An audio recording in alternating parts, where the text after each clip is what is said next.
Hey, Tuesday, November 5th is Election Day, and Gilmer County has a special election this November 5th. Also, early voting has started now and ends this Friday up till November 1st. It's Post 1 Commissioner here in Gilmer County. Dallas Miller, former Post 1 Commissioner, resigned, and this seat is a special election to fill this seat. Also, whoever wins this election, is to fill a term that expires next year. So if they choose another 4 years or to run for another 4 years, that would be also next year. So this is to fill that term, just for clarification. I'm here with Jason Biggs, one of the 5 candidates in this race.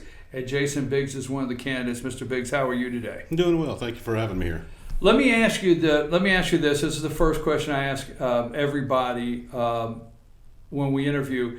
This primary, because it's a special election, the 5 candidates in the primary did not have to identify a party. It's this kind of race, did not have to identify a party. So can I ask you, did you identify a party when you registered for this race? I did. And which one was it? Republican. I just guess it. You got to excuse me. I was a cop for 20 years. And when reporters come around, I do one-word answers. So you're going to have to work for it. Okay, so one-word answers. Okay. All right, so let's go back. So you did identify and when you qualified as a Republican on the ballot? Yes, sir. Okay, so what makes you a Republican? How long you been a Republican? What makes you a Republican? What is it about the Republican Party? Why you identify as one? Well, I've been a Republican since I was old enough to vote. And I'm really a conservative constitutionalist because I firmly and wholeheartedly believe in the Constitution. And I feel that it was written for a specific reason. And that reason was to protect the citizens of this country. Okay, so when Dallas Miller, Post 1 Commissioner Dallas Miller, resigned, and you found out about this, you're at home, you find out about this, and what was it that made you decide, I want to get in on this race, I want to be a candidate, I want to serve, this community. So why are you running? It was really several things that came together. I didn't really like some of the things that I was seeing, and I'll give you a perfect example. I'm a firm believer in that the taxpayers and the taxpayer dollars should be given the utmost respect. And as I mentioned previously, I spent 20 years or nearly 20 years in law enforcement as a public servant.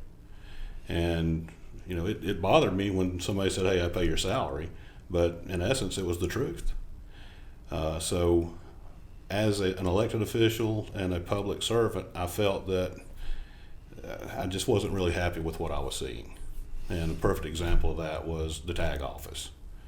The tag office was closed from 12 to 1 lunchtime when most people are working, and in order to stop from having to take off from work, they would go to the tag office on their lunch hour. Well, you get there and it's closed. That just absolutely did not make any sense to me whatsoever. Why not close it from 11 to 12 or 1 to 2 or even stagger the lunches? And I've been told that there are reasons for that, but that they didn't really have a good reason why they didn't stagger the lunches. So the tag office, what else? Tag office, I got my tax bill in. Okay, all right. This is not something that I wanted to do per se, but it was something I felt led to do. And I've learned a long time ago, you answer it when you're called. So that was a lot of the reason. The other reason was I looked at a couple of the people that were saying they were going to run, and I had some very serious reservations with one of them. So, and I'm not the type of person that would sit around and complain and not do anything about it. So if that person got elected, how could I complain if I didn't run? So what are some of the issues, like what are some of the if and when, whatever, how you want to put it, one of the candidates said, when I win. So if and when you win, or whatever that may be, what are some of the things that the citizens could look forward to as far as you being in that post one chair? What are some of the things that you say you want to work towards, you want to look into, you want to change as far as the county's concerned within the commission? Well, and my tagline is a voice for the people. And I want to make sure that every property owner, taxpayer, small business owner has the ability to make their voice heard. I want to be very easily accessible. I want them to feel that they can call me at any time. I don't feel like you should have to go to an elected official and say, hey, thank you for your time. It should be the other way around. That elected official should be telling the taxpayer, thank you for your time. And that's kind of what I want to do. I want to be an advocate for, well, let's put it like this. I will not support raising taxes. I will not support any further debt for this county. So that's two things that I feel very, very firmly about. Talking to people and reading social media, I go on, and I don't want to give too much credit to social media, but when we put stories up or other people make comments or anything is said, I go through and I read as many of the social media posts just to get a vibe of what direction the citizens may be thinking. Are they upset, or what is the concerns? And as you read through, I will say these are the three things. Now, I'm the third one. I may not have. People are very interested in what's going on with Carter's Lake. Roads and bridges. I mean, that gets a lot of social media time. And not everything's just social media, but you know what I'm saying. Right. And the pool at this time. When I say the three major things that are going on. So let me ask you on those subjects. What's your opinion where the county, the Corps of Engineers, and what is possibly happening at Carter's Lake? What's your opinion on that issue? First and foremost, I don't understand why we're in such a rush. I mean, they're not even talking about doing anything until 2022. I can't understand why we're trying to get this done so quickly. Secondly, there's been a lot of public outcry about it, and I appreciate that. But why not use that public outcry to talk to our federal representatives who are in Washington, D.C., and say, hey, we want to put more pressure on the Corps of Engineers or Department of Defense, whatever, to keep it open, or to find another option. The lease, absolutely, I am not in favor of leasing that. I'm really not in favor of having anything to do with it. And let me say this: I've got jet skis, I've got a bass boat, and I love to go fishing with my son. I love to go riding jet skis with my family. But last summer, and we were there just about every weekend. Last summer, I was turned away 5 times at every single boat ramp because there were no places to park. Now, they're showing a shortfall with income. If every one of those parking spaces are full and all the campsites are full, where is the revenue going to come from? And not only that, we're talking about adding a department. Why would we put that much money into something and take on that responsibility when we have other problems and other issues? Well, I mean, I understand a state parks department and so forth. I get it, but so the county right now is looking at adding another department to handle Carter's Lake. That was one of the comments that was made, was when they were discussing it, they said we would have to add a department to do this. So obviously that's growing government, increased spending. Now maybe they say they have enough revenue. I don't know. I haven't seen the numbers. But you're opposed to that? I think we're moving way too fast. And they showed the numbers. the first numbers that came out were if we just did an outright lease, $500,000 with $300,000 return, we'd be losing $200,000 a year, plus having to add a department. And that was in the first early initial conversations they were having. Then it went to a cooperative lease or a cooperative partnership. They brought back more numbers, but these numbers only went back for 4 years. I want to see, and I think it was with a revenue of $65,000. I want to see the numbers 8 years back, 10 years back. I want to see what they were when the economy was not doing as well, because I want to see if they're still showing a profit. Aside from that, I don't think government should be in the business of business. Everything's wonderful when the economy's going good, but when the economy starts to go bad, you still have to pay the bills at whatever business you're running. And then that's going to fall back on the taxpayers.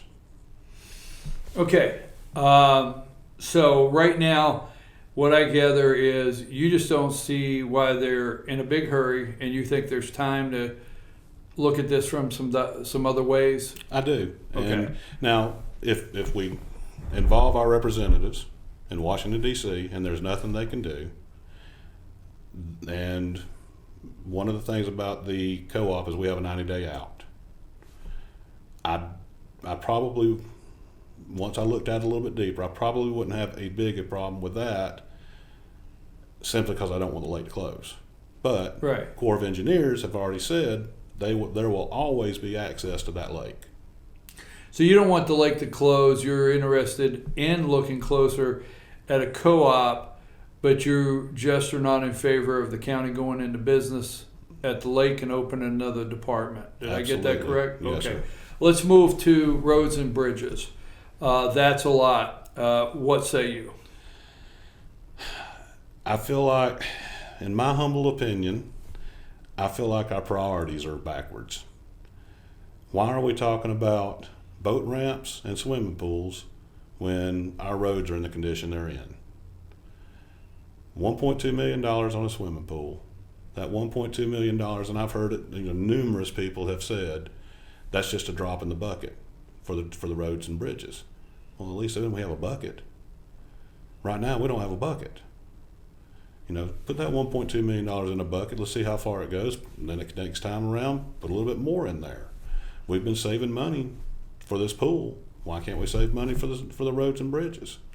I want to elaborate a little bit. When we say roads and bridges, and that seems to be just a general theme, sometimes we go after as a topic. Can you be specific anywhere in the county with a road or a bridge, or can you drill down on any of that at all? The bridge at was Lower Cartacay Road. Those people are having to drive around, and not only that, but emergency services are having to drive around, which extends their arrival time. And it may be 2-3 minutes, it may be 4 or 5 minutes, but it's still minutes that are being wasted. I understand that that GDOT is supposed to come in and repair the bridge in 2021, possibly 2022. But once again, I have a hard time justifying, in my mind, why we're building a swimming pool for $1.2 million and why we're discussing going into a venture at Carter's Lake when people are having problems with their roads that they live on. And I'll just make this perfectly clear. I'm one of those people. I live on a gravel road that has not been graded in over a year. We kept calling the roads department. They told us, this is back in January, they told us they would be out in a week or 2 weeks. And we didn't see them. So we would call, it would go to voicemail. We never got a call back. It's fixed now. Do you think the road department is just underfunded? I think they are underfunded and overwhelmed. I think that the job that they have is incredibly difficult.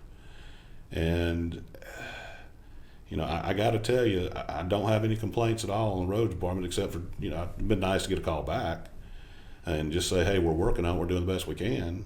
But for not getting any kind of a call at all, that was a little disturbing. But they are underfunded. They are the amount of work they have to do is massive. And my compliments to them for what they've done so far. All right, so let me switch over to the pool because it's a popular sentiment that the roads department is underfunded. Let's switch over to the pool. 1.2 million.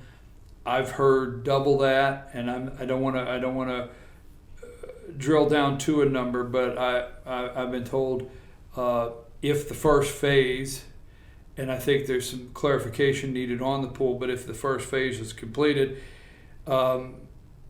pool enclosed and heater, heated pool enclosed for phase 1.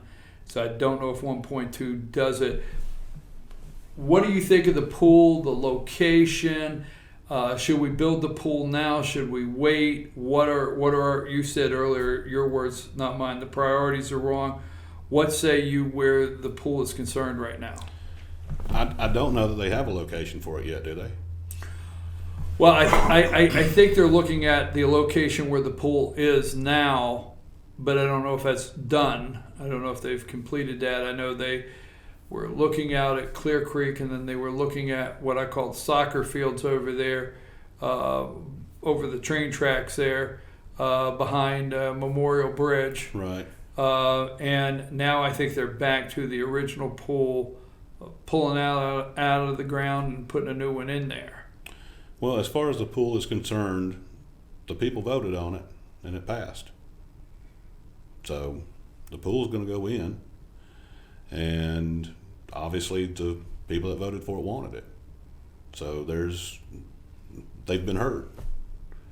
As far as how much in depth this pool's going to be, as far as the size of it and the add-ons and everything else, I don't know where it's going to stop. I don't know what the total price is going to be. But I'll give you a perfect example. I live off of a county road, and I've heard it called a couple of different things. They said it's a county-owned, privately maintained road, or it's just a private road. Either way, the people that live on that road have to maintain it, putting gravel down and repairing the ditches and everything else. I would love to put a pool in my backyard, but I just had to pay, and my neighbors just had to pay a lot of money to fix our road. So I don't think I could have justified putting a pool in my backyard if I couldn't get it out of my road. Right. And that's kind of the way I look at it. Let's go to taxes in the county. Property tax. Property tax has grown in the last several years in this county. We have a 1.5. We have a $4 million a year bond payment, and over and above that, we pay in property tax 1.5 mil, okay, for that bond. The rest of the SPLOST money gets to go towards capital improvement projects. Do you think there's room? And I guess putting you on the spot, and I've done all the candidates this way. You think there's room in the budget? Do you think there's room somewhere with the SPLOST to make some adjustments to where maybe half the mill or could come off the property tax, or property tax can eventually be reduced, or do they have to stay right where they're at? I feel like we really need to look at reducing that mill rate, the mill. It's 1.5 mil to pay back a $4.2 million debt to pay for the courthouse and another $30 million capital improvement fund.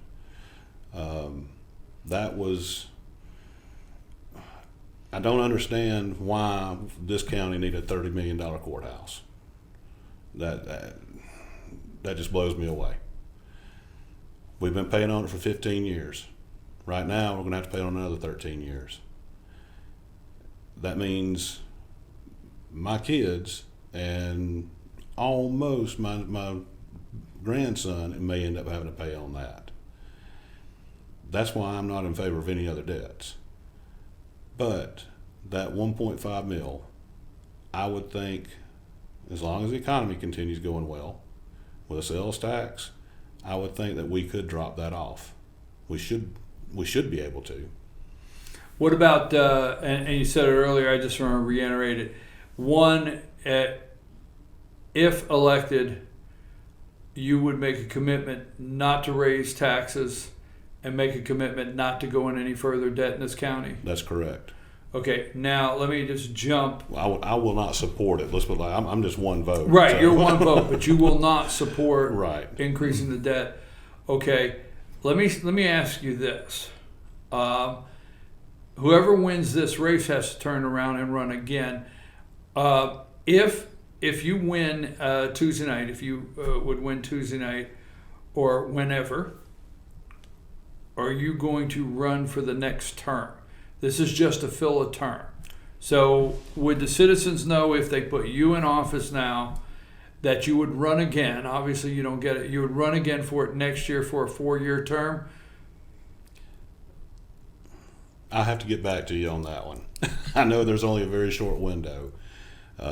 Right now, I'm still considering it. Okay, because next year, because this is just to fill this term. Right.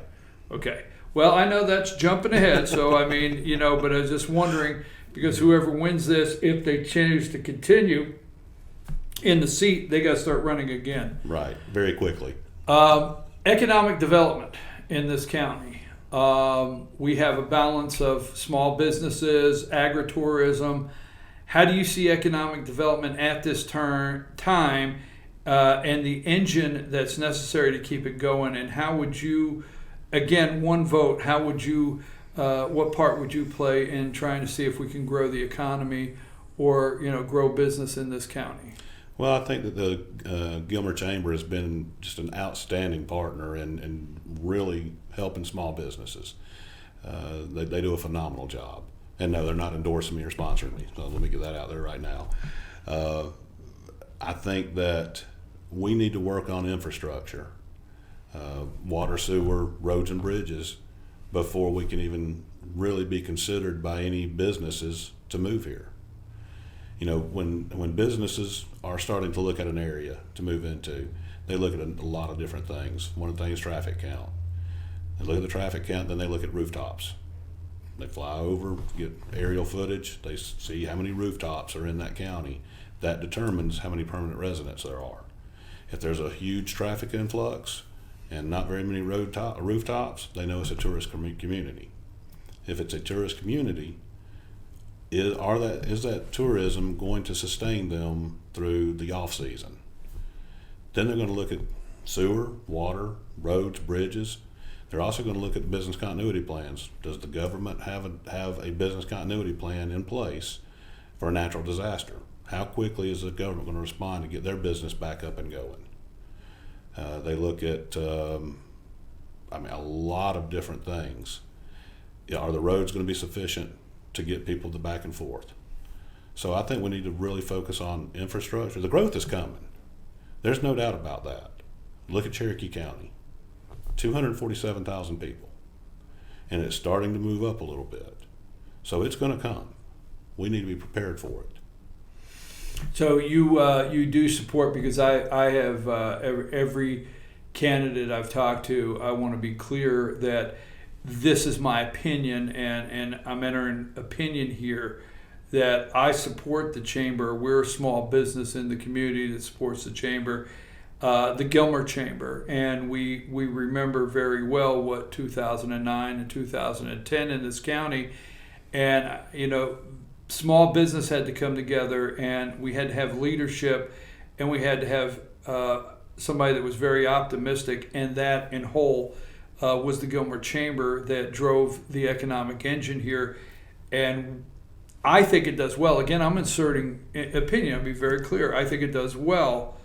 And I'm just asking the candidates, what do you say as far as supporting the Chamber of Commerce, supporting their budget, and making it, I would say, a commitment that you would not be interested in ending the contract with the Chamber of Commerce? Absolutely not. They do too much. It's just like the home builders in this community. Forgive me, I'm just using rough numbers. No, I want to go there. You're exactly right. I'm glad you brought that up. But the home building industry employs about, and I'm being rough here, roughly 30% of this community. The amount of money they generate and the revenue that they bring in is incredible. And guess what? They build some nice houses. Yes, they do. And that is another entity that I would give my support to. I couldn't agree more, and I'm glad you brought up the home builders. Home builders in this community, our chamber. There's several things that are driving the economic engine in this community. What have you seen since you started campaigning that's different? So you started out, and it's not unusual for a candidate to start out campaigning one way, and as you've been talking to the voters, as you've been meeting with people, that you're seeing different things in the county that maybe when you decided to run, you didn't recognize or realize until you started sitting down with a lot of people face to face. What are some of the things that you've talked to voters about? Well, if I could, let me back up to economy one Okay, second. sure. And that's the agricultural community. I mean, look at the apple festivals. Look at how much revenue that generates. So our farmers, they're awesome, and we've got to maintain that. We have to maintain their agricultural culture as well.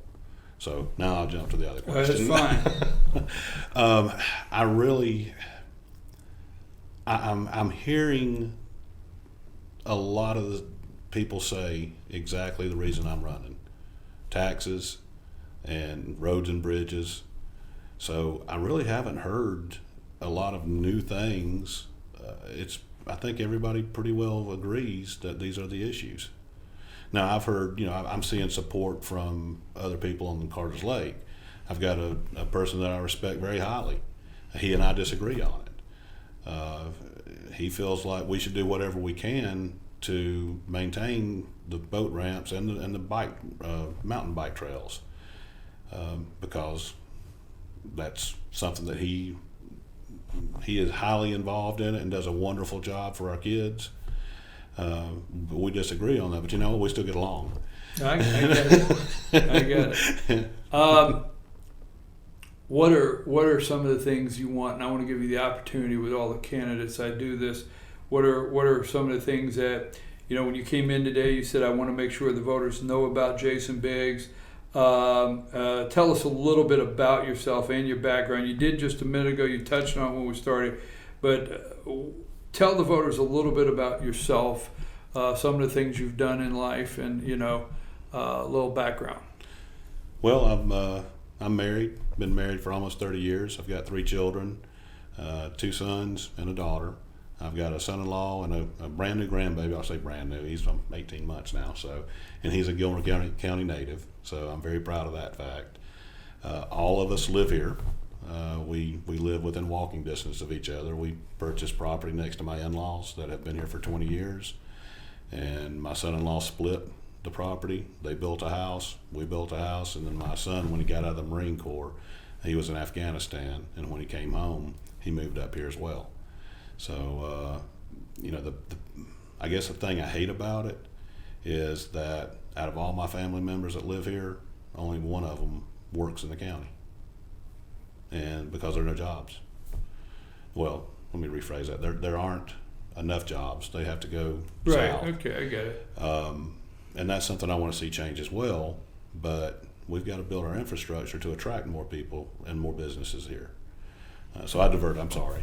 But I spent almost 20 years in law enforcement. I was injured in the line of duty.